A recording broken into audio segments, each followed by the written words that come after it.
அல்லாட்ட நம்ம ஒவ்வொரு நாளும் துவா செய்கிறோம். தெரிஞ்சு கேட்குறோமோ தெரியாமல் கேட்குறோமோ தெரியல. நம்ம எல்லாத்துக்கும் ஒரு துவா தெரியும். ரப்பனா ஆத்தினா ஃபித் துன்யா ஹசனா ஒஃபில் ஆஹிரத்தி ஹசனா ஓகினா அதாபன்னார். 3 அம்சம் இருக்குது இதில். யாரெல்லாம் இந்த உலகத்திலும் எனக்கு நல்லதை கொடு, ஆகிரத்திலும் நல்லதை கொடு, நரக நெருப்பை விட்டு என்னை காப்பாத்திரு. இதுதான் 3. இந்த 3 அம்சம் இந்த துவாவில் இருக்கிறது. இந்த துவா எங்கே ஓதப்பட வேண்டிய துவா தெரியுமா? எல்லாருமே கேட்குறோம், ஒவ்வொரு தொழுகையிலையும் கேட்குறோம். ஆனால் முக்கியமாக மக்காவுக்கு போய் வந்தவர்களுக்கு தெரியும், உம்ரா ஹஜ்ஜி செய்தவர்களுக்கு தெரியும், புனித காபாவை தவாஃப் செய்வார்கள். சுற்றி வருதல், வலம் வருதல்.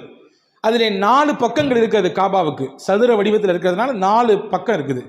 அந்த 4 பக்கத்தில் ஒரு பக்கம், அதாவது நான் உங்களுக்கு சொன்னால் உங்களுக்கு கண்ணை கட்டி காற்றில் விடுவதை போன்று இருக்கும் பார்க்காதவர்களுக்கு. பார்த்தவர்களுக்கு தெரியும். ருக்குனே யமானி என்று ஒரு கார்னர் இருக்குது. 4 கார்னர் காபாவுக்கு. அதில் ஒரு கார்னருக்கு பேர் ருக்குனே யமானி, இன்னொரு கார்னரில் தான் ஹஜருல் அஸ்வத் கல் இருக்குது. ரசூல் சொன்னாங்க, ருக்குனே யமானி என்ற கார்னர்ல இருந்து ஹஜருல் அஸ்வத் கல் இருக்கக்கூடிய கார்னர் வரைய எல்லா சுத்திலையும் தனித்தனி துவாக்களையும் சொல்லி கொடுத்த நபி அந்த இடத்துல மட்டும் பர்டிகுலரா 7 சுத்திலையுமே இந்த துவாவை தான் ஓதணும். ரப்பனாத்தினா துவா தான் ஓதணும். 7 சுத்திலையுமே அதே துவா தான். நீங்க யோசிங்க, அப்ப அந்த துவாவினுடைய வேல்யூ என்ன? எதற்கு அந்த துவா? ஆனால் உலகத்தினுடைய நன்மையும் கேட்க சொல்றான் அல்ல, மறுமையினுடைய ஆகிரத்தினுடைய நன்மையும் கேட்க சொல்றான். சொல்ல போனா உலகத்தினுடைய நன்மையை தான் ஃபர்ஸ்ட் சொல்றான். உலக நன்மை என்பது என்ன? அறிஞர்கள், முஃபஸ்ஸிரீன்கள், குர்ஆனினுடைய விரிவுரையாளர்கள் 9 விஷயத்தை எழுதுறாங்க.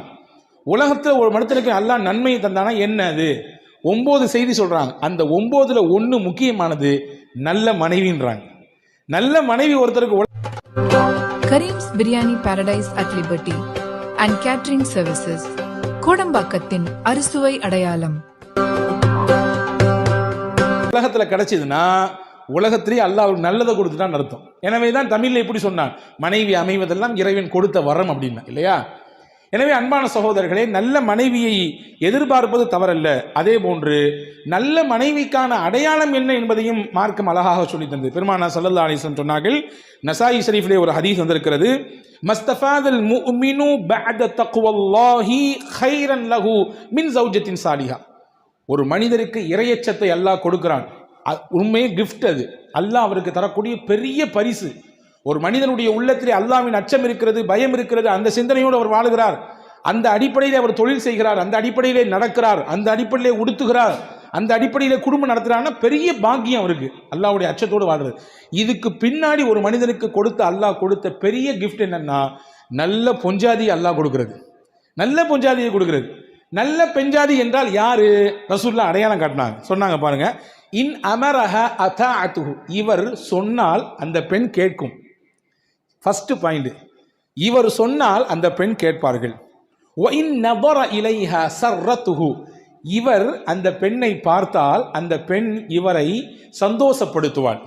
அடுத்து சொன்னாங்க, வ இன் அக்ஸம அலைஹா அபர்ரத்துஹு, ஒரு விஷயத்தை இப்படிதாமா செய்யணும் என்று சொன்னால் அதை அந்த பெண் அப்படியே உண்மைப்படுத்துவாள். மாற்று கருத்தோடு முகத்தை திருப்பி கொண்டு போக மாட்டாள். 3. 4வது சொன்னாங்க, வ இன் காப அன்ஹா ஹஃபிதத் மாலஹா வ நஃப்ஸஹா, இவர் வெளியூருக்கு போய்விட்டால் தன்னையும், அதாவது தன் கற்பையும் தன் கணவனால் கிடைத்த பொருளையும் பேணி பாதுகாப்பாள். இந்த 4 அம்சம் எந்த பெண்ணிடத்தில் இருக்கிறதோ அவளே மிகச்சிறந்த பெண்ஜாதி என்று அல்லாஹ்வின் தூதர் ஸல்லல்லாஹு அலைஹி வஸல்லம் சொன்னார்கள். அன்பர்களே, இதில் ஒன்று பார்த்தா சந்தோஷப்படுத்துவாள் என்று பெருமானார் ஸல்லல்லாஹு அலைஹி வஸல்லம் சொன்னாங்க. இன்னைக்கு பார்த்தாலே நிறைய பேத்துக்கு பயமாக இருக்குது. மனைவியினுடைய சத்தம் கேட்டாலே நிறைய பேத்துக்கு பதட்டமாக இருக்குது. முல்லாவினுடைய கதை நாம் அடிக்கடி சொல்வது உண்டு, இல்லையா? முல்லா ஒரு நாள் கட்டிலில் படுத்து கிடந்தாராம், ஒய்யாரமான கட்டிலில் படுத்து கிடந்து நான் மேலே உதட்டில் கையை வச்சு எதையோ யோசிச்சுட்டே இருந்தார். யோசிச்சுட்டே இருந்தவர் டமான்னு கீழே விழுந்துட்டார். அந்த அம்மா அங்கேயும் சத்தம், என்ன சத்தம் அப்படின்ச்சு. ஒன்றும் இல்லைம்மா, சட்டை கீழே விழுந்துச்சுமான்னாரு. சட்டை விழுந்தா ஏன் இவ்வளவு சத்தம்? அந்த சட்டைக்குள்ளே நான் இருந்தோம்ல அப்படின்னாரு. ஒரு சின்ன வார்த்தை தான், அவருக்கு எவ்வளோ பெரிய அதை பற்ற சங்கடம் பாருங்க. அரிஸ்டாட்டில் கேள்விப்பட்டிருக்கோமா? அரிஸ்டாட்டில் ரொம்ப பெரிய விஞ்ஞானி. அவர் எப்பொழுதுமே மாணவர்களோடு சுற்றி இருப்பார். ஒரு நாள் அவருடைய வீட்டு வாசலிலே திண்ணையிலே மாணவர்கள்லாம் உட்காந்து அவர்கிட்ட நிறைய கேட்டுட்டு இருந்தாங்க, பேசிட்டு இருந்தாங்க. விவாதம் போய்கிட்டு இருக்கு நல்ல கண்டுபிடிப்புகளை பற்றி.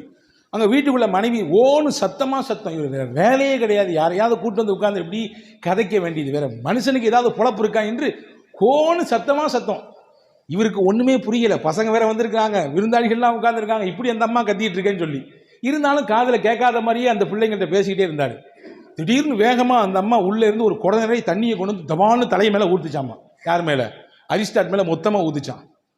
அவர் அப்படி நினைஞ்சிட்டு ரொம்ப கூலா சொன்னாராம், இவ்வளவு நேரம் இடி இடிச்சுது, இப்ப மழை பெஞ்சிருக்குன்னாராம். இவ்வளவு நேரம் என்ன செஞ்சது? இடி இடிச்சுது, இப்ப மழை பெஞ்சிருச்சு, விட்டுருங்க, இது அப்படிதான் பார்க்கணும், கடந்து போகணும் என்று அரிஸ்டாட்டில் சொன்னதாக ஒரு செய்தி உண்டு. அன்பு சகோதரர்களே, இப்போ உலக வாழ்க்கையிலே நல்ல குடும்பம் அமைவது என்பது மிகவும் சிறப்பானது. ஒன்று நல்லா புரிஞ்சுக்குங்க. ஒரு மனிதனுக்கு சிறந்த மனைவி கிடைத்தால் என்றால் அவன் வாழ்க்கையின் அடுத்தடுத்த கட்டத்திற்கு நகர்ந்து போய்கொண்டே இருப்பான். இதுக்கு ஆப்போசிட்டா ஒரு மனிதனுக்கு மனைவி அவன் எதிர்பார்ப்பதை போன்று அல்லது அவனுடைய துன்யா ஆகிரத்தில் சப்போர்ட் இல்லாத மாதிரி அமைஞ்சு போச்சுன்னா அதுவே அவனுடைய லைஃபை மிகப்பெரிய கேள்விக்குறியாக ஆக்கிவிடும். எனவே தான் தமிழில் அழகாக சொல்லி வைத்தான், ஒரு ஆணின் வெற்றிக்கு பின்னால் ஒரு பெண் இருக்கிறார். ஒரு ஆணின் வெற்றிக்கு பின்னால் ஒரு பெண் இருக்கிறாள் என்றால் யார் அந்த பெண்? முக்கியமாக தாயாக இருக்கலாம் அல்லது மனைவியாக இருக்கலாம், இல்லையா? அப்ப மனைவியினுடைய ரோல் இருக்க ஒரு மனிதனுடைய வாழ்க்கையில் ரொம்ப முக்கியமானது. எனவே அந்த பெண்மணி, அந்த மனைவி தனக்கு கண் குளிர்ச்சியாக இருக்க வேண்டும் என்பதற்காக வேண்டி துஆ கேட்க வேண்டும் என்று குர்ஆன் சொல்லுகிறது. தனக்கு அமையப்பெற்ற குடும்பம், அந்த குடும்பத்தினுடைய முக்கிய கதாபாத்திரமாக இருக்கக்கூடிய மனைவி என்பவள் தன்னை மகிழ்ச்சிப்படுத்தக்கூடியவளாக, தனக்கு சந்தோஷத்தையும் நிம்மதியையும் ஆறுதலையும் தரக்கூடியவளாக இருக்க வேண்டும் என்று ஒவ்வொரு நாளும் கேட்க வேண்டும் என்று சொல்லுகிறது இன்னைக்கு ஓதப்பட்ட வசனம். அடுத்து அல்லாஹ் சொல்லுகிறான், அடுத்து குடும்பத்தினுடைய இரண்டாவது ரோல் முக்கியமா பிள்ளைங்க, பசங்க. பிள்ளைங்க என்பவர்கள் நாம் துஆ செய்து அவர்களை உருவாக்க வேண்டும். நமக்கு கிடைத்த பிள்ளைகளை சபிக்க கூடாது, திட்டக்கூடாது, வரம்பு மீறி அவர்களிடத்திலே நடந்து கொள்ளக்கூடாது. இதுவெல்லாம் இஸ்லாம் காட்டக்கூடிய முறை. இன்னைக்கு நிறைய பேரண்ட்ஸை பார்க்குறோம், கடினமான வார்த்தைகள், சபிக்கிற வார்த்தைகள், அந்த பிள்ளைகளை அப்படி கரைச்சி கொட்டுற மாதிரி வார்த்தைங்க, சனிய சொல்லி தான் காலையில் எழுப்புறாங்க. வரலாறுகள், அதாவது ஆய்வாளர்கள் சொல்றாங்க, பிள்ளைங்களை படுக்க வைக்கும் போதும் காலையில் எழுப்பும் பொழுதும் நல்ல வார்த்தைகளை சொல்லி படுக்க வைக்க வேண்டும், நல்ல வார்த்தைகளை சொல்லி காலையில் எழுப்ப வேண்டும். நீங்க யோசிச்சு பாருங்க, எந்த வீட்லையாவது காலையில் பள்ளிக்கூடத்துக்கு எழுப்பும்போது அந்த பிள்ளைகளுக்கு நல்ல வார்த்தை சொல்ல எழுப்பப்படுது? சீபத்து எஞ்சிய ஏன் இம்பிட்டு பாடுபடுத்துற என்று படாத வார்த்தைகளை சொல்லித்தான் எழுப்புகிறோம், இல்லையா? அன்பர்களே, பெற்றோர்களாகிய நாம் நம் பிள்ளைகளுக்கு கேட்கிற துஆ இருக்கிறதே அல்லாஹ்விடத்தில் அங்கீகாரம் பெற்றது. 3 துஆ இருக்கிறது. அந்த 3 துஆ என்பது அல்லாஹ் ஏற்றுக்கொள்வான், மறுக்கவே மாட்டான். ரசூல் சொன்னாங்க, முதல் துஆ என்ன? துஆ உல் முசாஃபிர், ஒரு பயணி செய்யக்கூடிய துஆவை அல்லாஹ் ஏற்றுக்கொள்வான். இரண்டாவது துஆ உல் மதுலூம், அநியாயம் இழைக்கப்பட்டவருடைய துஆ, பிறரின் மூலமாக அநியாயம் செய்யப்பட்டிருக்காரு, இவருடைய துஆ அல்லாஹ் ஏற்றுக்குவான். மூணாவது சொன்னாங்க துஆ உல் வாலிதி லி வலதிஹி, பெற்றோர் தன் பிள்ளைகளுக்கு கேட்கக்கூடிய துஆ. அப்படின்னா என்ன அர்த்தம்? பிள்ளைங்களுக்கு பெற்றோர்களுக்கு துஆ செய்யணும், பிள்ளைங்களுக்காக வேண்டி அதிகமாக துஆ செய்ய வேண்டும். இப்படி துஆ செய்வது நபிமார்களுடைய சுன்னத்து. இப்ராஹிம் அலைஹிஸ்ஸலாம் துஆ செஞ்சிருக்காங்க, குர்ஆன்ல வருது, ரப்பி ஹப்லி மினஸ் சாலிஹீன், யா அல்லாஹ் எனக்கு நல்ல பிள்ளைய கொடு ரப்பே கேட்டாங்க. ரப்பி ஜஅல்னி முகீமஸ் ஸலா வ மின் துர்ரிய்யதி ரப்பனா வ தகப்பல் துஆ, யா அல்லாஹ் என்னையும் என் குடும்பத்தையும் என் பிள்ளைகளையும் தொழுகையாளியாக ஆக்கி கொடு அப்படின்னு கேட்டாங்க. தொழக்கூடிய நபர்களாக ஆக்கி கொடு இப்ராஹிம் கேட்டாங்க. ஜக்கரியா அலைஹிஸ்ஸலாம் கேட்டதாக குர்ஆன் சொல்லுகிறது, ஃபஹபிலி மின் லதுன்க வலியா, எனக்கு உன்புறத்திலிருந்து எனக்கு ஒரு உதவியாளரை, எனக்கு ஒரு பிள்ளையை கொடு அப்படி சொன்னாங்க.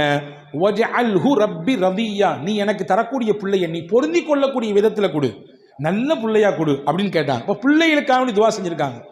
40 வயது அடையும் பொழுது நாம் எல்லாம் எப்படி துஆ செய்ய வேண்டும் என்று குர்ஆன் கற்றுத்தருது. எல்லாருக்கும் 40 கிராஸ் பண்ணிட்டீங்கன்னா உங்களுடைய துஆ எப்படி இருக்குன்னு குர்ஆன் சொல்லுது. நீங்கள் பார்க்குறத பார்த்து அஜரத் இன்னும் அந்த வயசு வரலன்றதுக்காண்டி ரொம்ப இளமையே பேச மாதிரி தெரியுதுன்னு பார்க்குறீங்க. நம்மளும் அந்த வயசுக்கு வரதான் ஆகணும். எல்லாரும் 40 கிராஸ் பண்ணிட்டா இந்த துஆவை கேட்கணும். குர்ஆன் சொல்லுகிறது. என்ன துஆ கேட்க வேண்டும்? 3 முக்கியமான துஆ கேட்க வேண்டும். என்ன துஆ? ரப்பி அவுஸிஅனி அன் அஷ்குர நிஅமதக அல்லதி அன்அம்த அலைய வ அலா வாலிதை, யா அல்லாஹ் நீ எனக்கும் என் பெற்றோர்களுக்கும் கொடுத்த அருளுக்கு உனக்கு நன்றி செய்யக்கூடிய வாய்ப்பை கொடு. ஃபர்ஸ்ட் துஆ. இரண்டாவது துஆ என்னது? வன் அமல சாலிஹன் தர்லா, நீ விரும்புகிற விதத்திலே நான் நல்லமல் செய்யக்கூடிய வாய்ப்பை கொடு. 2. மூணாவது முக்கியமா வ அஸ்லிஹ் லீ ஃபீ துர்ரிய்யதி, என் பிள்ளைகளை எனக்கு சாதகமாக ஆக்கிவை, எதிரியாக ஆக்கிறாத.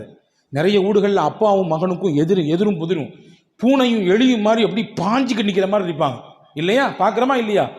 வருடக்கணக்கில் பேசாமல், வருடக்கணக்கில் சந்திக்காமல், முசாஃபஹா செய்யாமல், அவர்கள் நேர் முகத்தை கூட முகத்துக்கு முகம் பார்க்காமல் இருக்கக்கூடிய வீடுகள் நிறைய இருக்கிறது. இஸ்லாமிய வீடுகளை சொல்லுகிறேன். இப்போ அல்லாஹ்விடத்தில் எப்படி கேட்கணுமா? 3 துவா கேளுங்கிறதுல 3வது, என் பிள்ளைகளை எனக்கு சாதகமாக ஆக்கி வச்சிரு, நல்ல பிள்ளையா ஆக்கி வச்சிரு.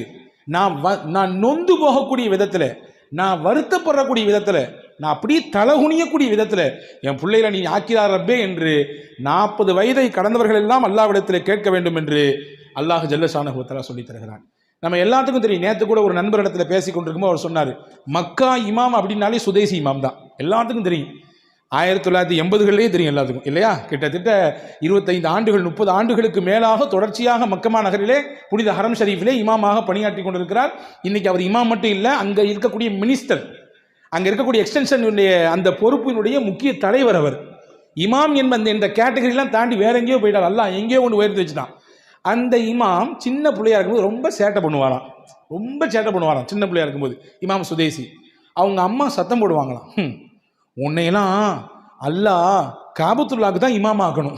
எப்படி? அவங்க சத்தம் போடுறது கூட துவாவாக சத்தம் போடுவாங்களாம்.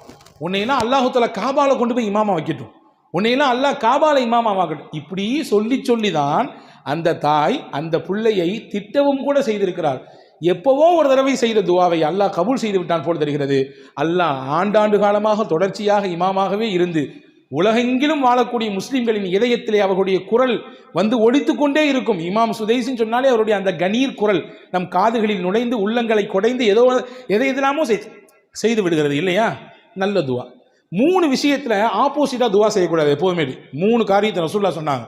3 விஷயத்துல நீங்க ஆப்போசிட்டா எதிராக நீங்க செஞ்சிட்டீங்கன்னா நடந்து போயிடும். நான் லா ததுஉ அலா அன்ஃபுசிக்கும், உங்களுக்கு எதிராகவே கேட்கக்கூடாது. எத்தனை நாள் தான் இப்படி படுக்கையில் படுத்திருக்கு, இந்த நோயில் எம்பிட்டு பாடுபடுறேன், இறைவா என்னை எடுத்துக்க, ஏன் நான் இருந்து என்னத்தை கண்டேன், ஏன் இன்னும் நான் இப்படி கிடக்கிறேன் என்றெல்லாம் உங்களுக்கு நீங்களே நொந்து கொள்ளக்கூடாது, எதிராக துவா செய்யக்கூடாது. 1 வலா ததுஉ அலா அம்வாலிக்கும், உங்களுடைய பொருளாதாரத்துக்கு எதிராக நீங்கள் செய்யக்கூடாது. அடுத்தடுத்து அடி, அடுத்தடுத்து லாஸு, அடுத்தடுத்து நஷ்டப்பட்டுக்கிட்டே இருக்கிறோம், ஏமாந்துக்கிட்டே இருக்கிறோம். இந்த முசீபத்தை கட்டி அழுந்து என்ன செய்ய? என்ன தொழிலை வச்சாலும் நமக்கு முன்னேற்றமே இல்லையே, முசீபத்தை இத்தோட கையில் வந்து அத்து விட்ட வேண்டியதுதான் என்பது போன்று உண்டான எதிர்மறையான வார்த்தைகளை பொருளாதார விஷயத்தில் பேசக்கூடாது. 2வது. 3வது சொன்னாங்க ரசூலுல்லாஹ், வலா ததுஉ அலா அவுலாதிக்கும், உங்கள் பிள்ளைகளுக்கு எதிராகவும் பேசிவிடாதீங்க. சனியனே, ஏன்டா நீலாம் திருந்துற மாதிரியே தெரியலையடா, நீ திருந்துற மாதிரி தெரியலையே, உன் எதிர்காலத்தில் மொத்தமாக சூனியமாயிரும் போல தெரியுது. இந்த மாதிரியான வார்த்தைகள் சர்வசாதாரண புழக்கத்தில் இருக்கிறது. நீங்கள் அப்படி செய்வது கோபத்தில் செய்யலாம், அந்த வார்த்தையை வெளிப்படுத்தலாம், அல்லது ஏதோ ஒரு நெருக்கடியிலே இப்படி சொல்லலாம். ஆனால் அது உங்கள் பிள்ளைகளின் வாழ்க்கையிலே பழித்து போய்விடலாம், உங்கள் பிள்ளைகளின் எதிர்காலத்தை அது சீண்டி பார்த்து விடலாம். எனவே நீங்கள் மறந்தும் கூட இந்த 3 விஷயத்தில் எதிராக நீங்கள் துவா செய்து விடாதீர்கள் என்றார்கள் பெருமானார் ஸல்லல்லாஹு அலைஹி வஸல்லம். எனவே அன்பான சகோதரர்களே, நல்ல துவாக்களை செய்ய வேண்டும். குறிப்பாக மனைவிக்கு எப்படி கேட்கணுமோ அதே மாதிரி பிள்ளைகளுக்கும் நல்ல துவா கேட்க வேண்டும். யா அல்லாஹ், எனக்கு கண் குளிர்ச்சியை தரக்கூடிய, சந்தோஷத்தை தரக்கூடிய பிள்ளைகளை கொடு, மனைவியை கொடு, குடும்பத்தை அமைத்து கொடு என்று கேட்க வேண்டும். பிள்ளைகளுக்கு ரொம்ப துவா செய்யுங்க. குறிப்பாக நம் வீடுகளில் சின்ன குழந்தைகள் இருக்கும். சின்ன குழந்தைகள் இருக்கக்கூடிய வீடுகளிலே கண்டிப்பாக வீட்டில் இருக்கக்கூடிய பெரியவர்கள், நான் ஒரு துவா சொல்லித் தருகிறேன், கண்டிப்பாக வீட்டிலே, உங்கள் வீட்டிலே இருந்தால் அல்லது உங்கள் உறவுகளின் வீட்டில் இருந்தால் கண்டிப்பாக சொல்லிக் கொடுங்க. ரசூல் ஸல்லல்லாஹு அலைஹி வஸல்லம் சொல்லிக் கொடுத்தாங்க.